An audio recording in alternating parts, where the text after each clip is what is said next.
Hello, love. Welcome home to Eden. This is your love life garden, and we are here to discover together the bliss of love. But first of all, we have to recognize what is not love and to really sort of pinpoint the addictive personality and whether or not we really are up for that particular ride, which can take you on quite a spiral down. So I'm going to just tell you a story that I just saw a young woman go through in my community, and I want you to see if you recognize any of this in your situation with your, new lover, your new man or your new woman. If you're trying to assess, oh no, for example, they're doing drugs. What do I do? Is it okay? Is the amount they're doing okay?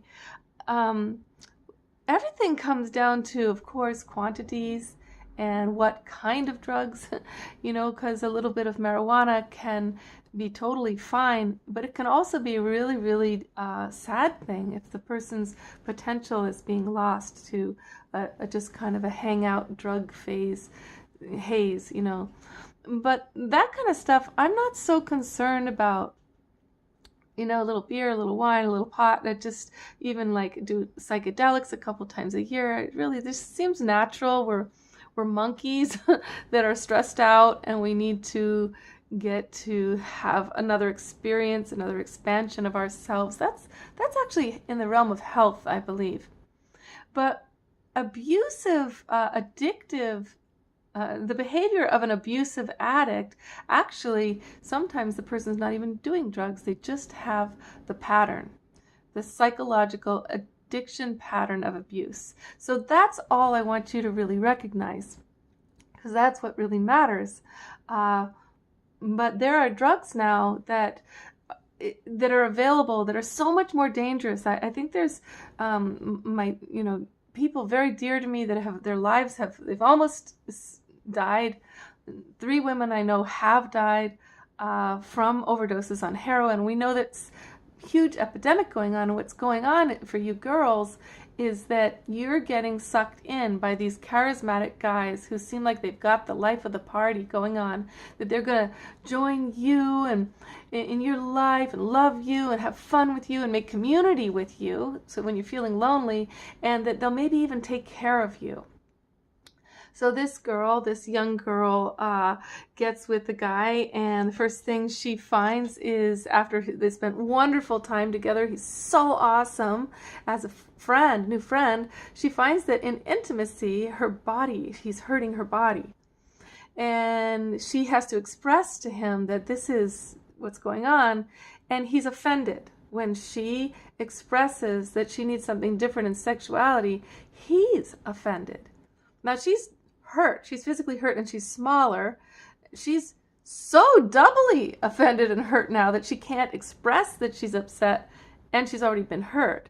So now she's in a double bind. She doesn't know what to do. He's feeling hurt and offended after she's been physically hurt in intimacy. So she's not into intimacy with him now. She doesn't want it, and he's all weirded out. He thought he was going to be the hottest thing in her life. He was going to wow her with all of his big testosterone and his big pumping and grinding. He doesn't know. He's too young to know that you can't do that with a woman unless you've warmed her up for at least 20 minutes to a half hour, but really a lot of it, besides petting her body and massaging her genitals and going where she wants you to go, she needs a lot of affection, like to feel loved, to feel showered with words. So she expresses this. I need words. I need word showers. I need hugs. I need cuddles. I need comfort. I need soul connection. I don't want you to just go down on me the way you're doing it. It's wrong for me. You got to listen to me. Listen to me. It's all about listening to her, right? So does this guy respond to your requests? This is a huge, huge question. So let's say well, I'll just keep with this story. So in this situation, the guy doesn't respond for quite a while, but finally he keeps her up all night. She's just telling him, just leave. I don't want you here anymore. And he keeps pushing to, have that last chance to win her love. And she says, well, do what I ask. And she's too exhausted to get him to leave. And he does what she asks, right?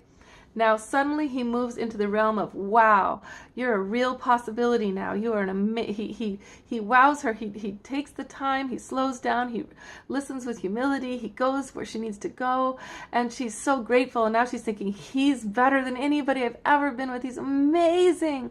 He's so amazing. So now he's won her.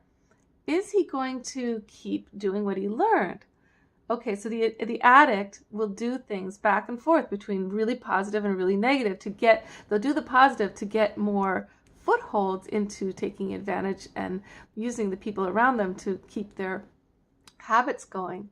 So in this situation, the guy actually goes back to his other behaviors, and she's totally bummed. She's heartbroken. She's worn out. She's exhausted. Now he's encouraging her to smoke cigarettes. He's encouraging her to do drugs. He's keeping her up too late to get to her job on time. He's encouraging her to quit her job so he can have more time with her. Her whole life is getting shaky, right? Next thing she knows, she's standing up for herself. She's trying to stand up for herself, but it's taking her all of her strength. She's getting worn down because when she asks for things, he makes it a huge drama, like his whole ego is being busted, and he threatens her. Well, I don't need you. I'm never coming back, or I can do without you. He's brought her into this hard place, and when she asks for what she needs, now he punishes her in a really big dramatic way, or he just shouts so loud now all the neighbors can hear. He's jeopardizing her home situation. Everything in her life that was stable is now getting destabilized. Next thing she knows, she doesn't want to see anybody. She doesn't want to see her family. She doesn't want to see her women friends, because she looks like hell, and she feels ashamed that she's going through this whole drama. This sounds cliche, but I just watched this girl go through this, right? And I watched this young guy who's a really great guy, also like sensitive and funny and charismatic and talented and musician, who's totally seems like the hottest kid. Of course she fell for him, and okay, but he's learned all of this addictive behavior from society, from drugs, from movies, from his friends, and it works to manipulate women to do these tactics. That's what the guys find. If they disenfranchise us, like tell us that I hear him tell her, you're crazy, you need help. When she's being the most clear and the most articulate with him, I heard her standing up for herself. That's when he tells her, you need help. You need to go to an asylum because you have problems, right? So he can dismiss, disenfranchise, disempower by completely, and that's when she's on to him. And now, how do we stay neutral when a guy does that? Of course, the woman goes hysterical. Now the woman starts to shout when she's disenfranchised and all of her truth is dismissed, and now he can really dismiss her because she's shouting at him and putting him down instead of staying in her dignity. But even in her dignity, he was finding ways to put her down. So she's worn down, right? Getting more and more worn down from standing up for herself. Pretty soon, her bar is really lowering. She just doesn't have the energy to fight that hard in order to she's got to get to work. So now she's going to say less, respond less, because she just needs to make it through the night or the day so she can get to her work or her job or get some food. Do you see this? Do you recognize any of this pattern? Are you doing this to women? Any of this? Are you? Because you can stop. You can say, well, I didn't realize I was playing those tricks on women. I didn't realize how well trained I am in manipulating to get my way. You can say, I don't want to be a bully. But mainly I'm talking to you women, because I'm assuming no men are here right now, because the ego who sees, is he doing drugs? What do I do? If he's a drug addict, he's not going to watch this, because this is up to you. This is up to you to recognize, do you want your life to go in this pattern? This is just one girl. I already lived this entire story myself, almost the identical story myself. You can see that horrible movie that came out about it recently, about that Lace, Linda Lovelace. It's too painful to even watch.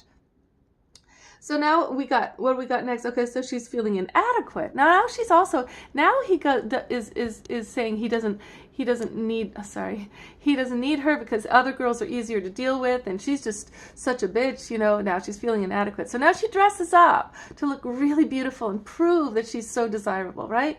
She looks so beautiful, it's crazy, because she goes all out with her makeup and her hair and everything, and she's like, oh my God, what a knockout. And now he's rewarded for being really, really terrible to her. But she's feeling at least a little bit better because she's got her femininity celebrated a little bit, like she was doing, by the way, every day before he came along. She had so much energy, she was knocking it out of the park every day she went to work. This is all a true story. Next thing you know, they go out, they're having fun. He's buying her a nice dinner, and everything seems okay. He's giving a little bit, like he's like, okay, I'm gonna pay for things, I'm gonna actually contribute to groceries, now he's winning her, right? He's winning her. He has a nice night out with her, and everything's positive, says all positive things, stays up having a spiritual time, serenades her with music. It's all so special. Next thing, they go to a concert. She's all excited. She's thinking, we had a breakthrough. We got through all the negative stuff. Now we're on the other side of that. Like the Degaras say, nobody has entered a relationship until both people have betrayed each other a little bit. That's when you know each other, when you've hurt each other, and they're thinking that they've done this hard work and they've gotten through it. Well, next thing that happens, though, is they're at a concert, and he's taking drugs, all kinds of drugs, lots of them, popping this, popping that, and really proud of it. Look, I'm doing this, I'm taking that, hey, you should do it too. He's insisting on driving. He's saying to everybody, I can do all these drugs, and I can drive. He's got the keys. He's dropped off her car somewhere else to take her out. Now she doesn't have the power, she doesn't have the car keys, and she's at the mercy of his other druggy friends. Now, I just met a woman who was drugged 3 times at parties by the friends of her boyfriends when everybody was drugged up. And what happened to her, we won't even go into that when they drugged her up, because it's just such a vulnerability, and it's such a standard, terrifying thing to get yourself in a position where you're a bunch of guys, idiotic baby boys who are doing drugs, are the ones driving, and who you're stuck with, and you don't have your power. Next thing we know, he drops her off in the middle of the night, a random place, because he says he's got other things to do. He doesn't feel like taking her to her car. He just doesn't feel like it. He doesn't want to. So I get called, her girlfriends get called to save her, because she doesn't have any way to get back to her car in the middle of the night. And the women come around her, the women give her love and hugs, and we meditate, we smudge her, we feed her, and she remembers herself, and she remembers, this is crazy. This is not worth my time. This is not interesting to me. This is not hot. This is not wild and free. This is entrapment. And she changes the story. Here's where she changes the story. She says, you're not coming, I'm not in it anymore. I don't want you to come to my house anymore. She gets her landlord to put down the law that he can't come back to that space. So she has support in him not coming around. The people who live near her to help support her, because it's hard to do this with an addict on your own. Now, I'm leaving out all the times that she already stood up and he kept coming back and shouting and threatening her and scaring her, in between being wonderful and beautiful and sweet and cute and giving her presents. Now, if though she had not stopped it right there in the sand and gone, okay, I recognize that addictive pattern, I'm not doing it, it's done. What happens next in that story, if the woman keeps going, is she loses her home. Okay, us older women, we've gone through the whole cycle of it. We know what happens. She loses her home. She has to live with him. He is psyched because now he's got her around all the time to cook and give him sex and the things he wants. She's scared, but she's also thinking, oh, but maybe it's all good. Maybe we're so in love. Maybe it'll be wonderful. Well, he's not really working consistently because he's doing so many drugs and he needs his drug money. So next thing is he's going to take her, drop her off at work, but he's going to need her car. He's going to have the keys. Then he randomly will or won't pick her up. And eventually she's got no car in the relationship, no car keys. And she's working all the time, or she's trapped at home without being able to work, without any money, and him randomly bringing groceries. And now she's so scared to call her friends and her community because she looks like hell. She's really, really depressed. She's really, really scared. And they've gotten into some really physical brawls or sexual things that are really uncomfortable, terrible for her because he won't listen to her needs. And she's getting so worn down she can't keep standing up without just losing her ability to make it through the day. We said that, right? So losing one's strength to stand up is part of what happens with an addict. Is you just get worn down and you get isolated because that's what they're really good at. They're good at isolating you from other people so that they can keep using your energy and your money and your resources and your car and your beauty and your body. So darling, if he's doing drugs now, too many drugs, right now, get out, okay? Don't wait. Don't give him a chance. Don't baby him. Don't think that he's going to be better or that God's going to, save him now. Or you're going to save him. It's just remember that your life without a loser, without somebody tanking your energy, your life is totally free, powerful, and possible. Absolutely everything is possible for you to have and do and be. And your attraction to the charismatic addict is understandable because usually it's the charmers who's been charming and since they've been really little is how they've gotten away with having lots of treats all the time being given to them by women and by the world because they're so cute. So you can unaddict from your addiction to addicts. You can do this. Now this girl, this was a step up for her because the last person was an older man who lived off her, she was his slave in every way. And she now, to be able to see that a boyfriend right away is using her and doing all those tricks on her, for her to get out within a matter of weeks is super powerful. It's super amazing. But now we go to another girlfriend, another woman I know, her story. She was similarly with a drug addict who kept drugging her throughout her days. Now you're thinking like, Eve, these are wild, extreme stories. But this is so prevalent in our society right now in America. It's a drugged out society. It's if it's not pharmaceuticals, it's other drugs, it's food. And you just look at the news. Like right now, the news, CNN has become nothing but an entertainment stupidity show. There's nothing real. You got to go to, BPS. You got to go to other countries to get the news of what's going on in the world. You can't get anything from this society that is all about basically. This society in America is based on harvesting the feminine. And at the same time, the divine feminine is waking up. Inside that, we're seeing it and we're realizing that we can have a really good time, us women together, and we can be attracted to the other guys that are not addicts.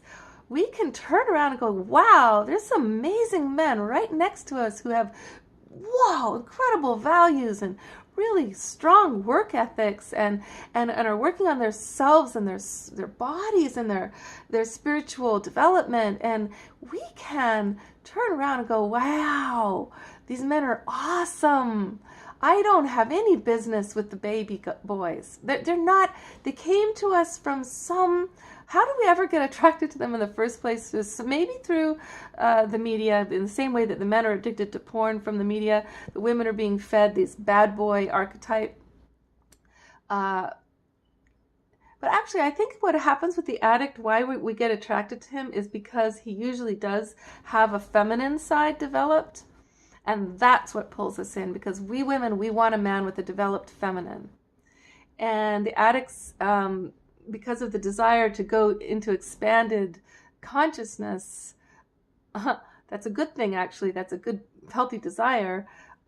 They often have a developed feminine. And it's not really just the bad boy thing that women are attracted to. It's the feminine mixture with that's so enticing. So when you look around at the healthy men and you stop putting them down for having developed their feminine, now you're entering a life story where all those things that the feminine loves and really, really longs for is totally easy. To have communication, to have family, to have children, to have lovemaking that's subtle and is on an ongoing journey. These healthy men, they're all with that. There's no problem for them with that. There might be some of these little glitches along the way with the way men and women talk, the way the misunderstandings and different needs for space and different kinds of sexual play. That's natural because men and women are really, really different, and that's what's beautiful, is that polarity, chasing each other and helping each other grow to the next level of spiral upwards, right? So good, darling. Here you go. Now you see it, okay? You see the whole pattern of addiction. You see what it looks like. My other girlfriend I was mentioning, who was trapped in that situation where the man was drugging her in her own home. I mean, when she escaped in her car with his boot going through the windshield. I mean, it was so scary and violent for her to get out of there, but she managed to call 911 along the way in the middle of that scene, and cops got there in time to save her life. She stood up for herself and she said, yes, I want a restraining order. She did not tell them, oh no, it's okay. It's not okay. And if he goes to jail, sweetheart, it's a really good thing, because he can wake up finally and stop hurting you and others. So now, but what happens after that, after you've been through an intense abusive relationship like that, as this other woman, what happened for her is that the next guy she gets with is just really very blasé. Like, he doesn't abuse her, he doesn't hurt her, he just kind of does nothing.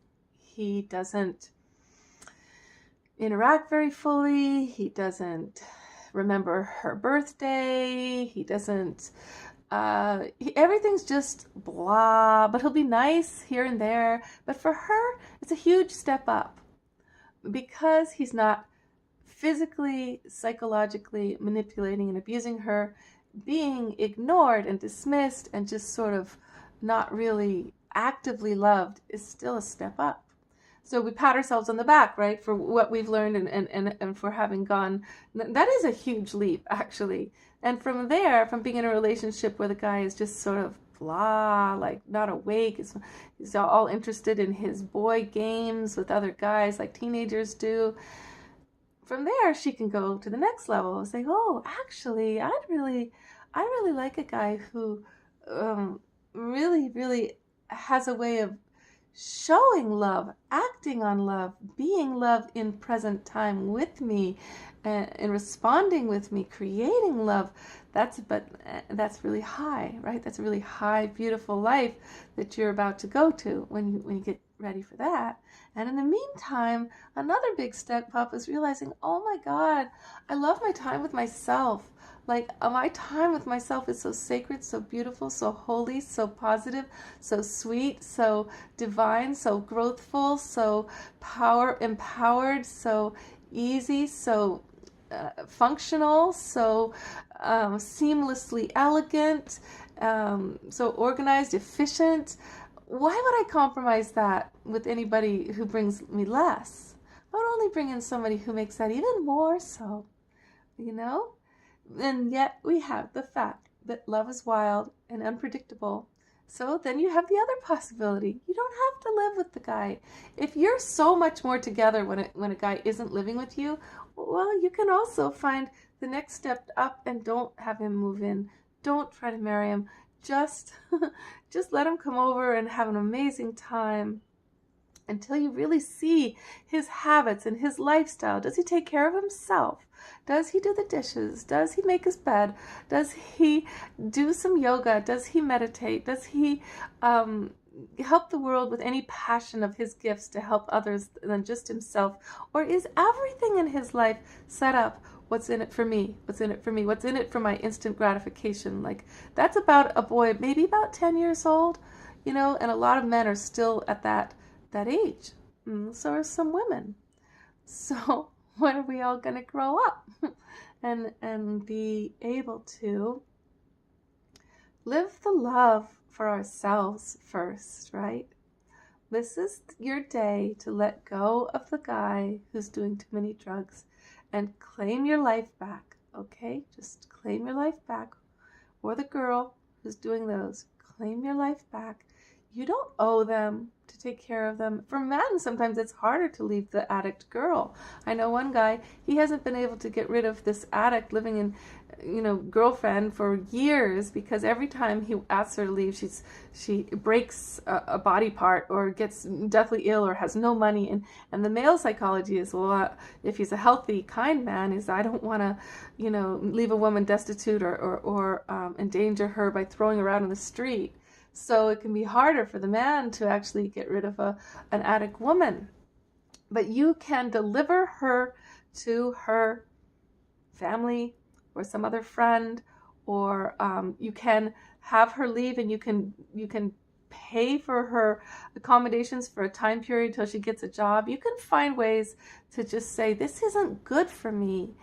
I don't deserve this kind of antics, which for a man, when the woman is drinking, you have the thing of your reputation getting destroyed, your like at parties and at work, and then people, and what about your spiritual well-being and your feeling of like her beauty as a woman? Now it all comes down to this monstrous raging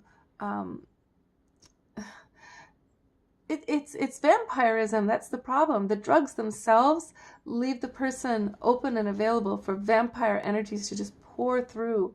And when the person vacates their own body, they can be used by these other energies that are so negative and destructive. She would never do these things that she does when she's drunk.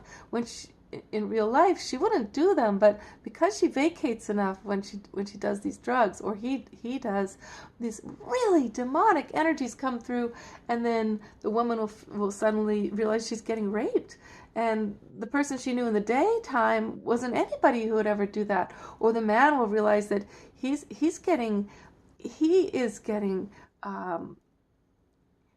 heart like pounded, he's getting called names, and his self-esteem is plummeting. So that's the whole thing. That's the whole story you're going to walk away from after this video, okay? I hope I just talked long enough and horribly enough and told you enough stories that you can realize that you're not alone, that this is serious, that this just gets worse and worse and worse, that this is a game, that these are manipulative tricks. The woman will be all helpless, the man will be all bullying, depending on what their trip is for how they manage to get there, to get other people to take care of them so that they can keep using their drugs, falling apart, and getting resources for their trip. Okay, did I talk long enough?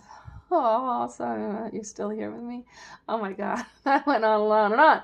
Good, so now it's done. You're bored, you're done with it, you're like sick of it, right? And you just ask for help, ask for people to support you in this change. Easiest to not be too dramatic when you end things, because if you go into the place of like calling them an addict, and I don't want to be, you could do that, but out of your compassion or whatever, but it might be better just keep it really simple and light. Like, I'm not ready for a relationship. I realize I need an inner time. Let them go more gently, like, or like I don't know what, how to get out of there without a big drama is a question. You can do it dramatically too. Drama is okay. There's a place for drama, as long as you just don't hook back in as you're trying to leave. You want to like let it cleanly end. Clean line. It's over. Goodbye. I wish you well. this isn't going to work for me. There was a lot of gifts you gave me. I want to thank you for this and that. I really do. And I will always remember those things about you, the best of you. And I need to move on now. It's really not going to work anymore, not even one more day. I'm so sorry.